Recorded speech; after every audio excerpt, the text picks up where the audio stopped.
Et pour commencer, je vous le disais à l'instant, avant de quitter le Niger jeudi dernier pour le Burkina Faso, le président Alassane Ouattara a animé une conférence de presse. Au cœur de ce rendez-vous avec les journalistes, la commission Dialogue à Vérité et Réconciliation ainsi que le partenariat énergétique entre la Côte d'Ivoire et le Niger. Abiba Dambélé, Saoué. La fin du séjour du président de la République sur les rives du fleuve Niger a été marquée par une conférence de presse qui a vu la participation des 7 chaînes de télévision du Niger, dont 5 privées. Les questions au président ivoirien ont tourné autour de la création de la commission Dialogue, Vérité et Réconciliation. Le président a instruit la presse nigériane sur son rôle. La commission a commencé son travail et elle a 2 ans pour le faire et je suis confiant que cette commission fera du bon travail. Mais je précise que c'est une commission de réconciliation, de dialogue comme le nom le dit.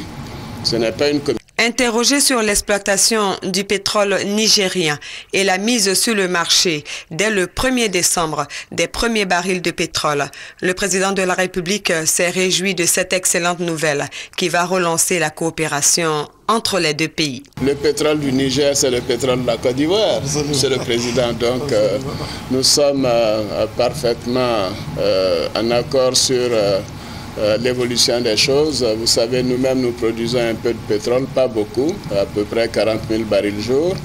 Nous avons une raffinerie, le Niger a une raffinerie, et en fonction des besoins, et je pense d'ailleurs qu'à l'avenir, nous devrions faire en sorte, Monsieur le Président, que vous puissiez participer au capital de la société ivoirienne de raffinage et que nous aussi, nous puissions participer au capital de votre raffinerie pour bien intégrer le système de ravitaillement, de distribution et pourquoi pas de production du pétrole dans notre sous-région.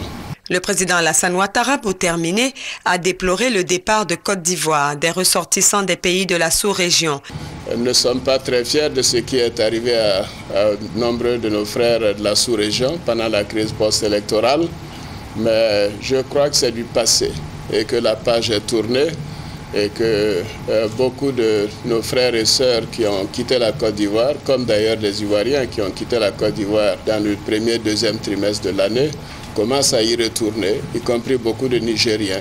Donc c'est le signe que la situation se normalise, que la sécurité donc se renforce. Il a rassuré quant à sa volonté de renforcer l'intégration sous-régionale avec la réactivation du Conseil de l'Entente.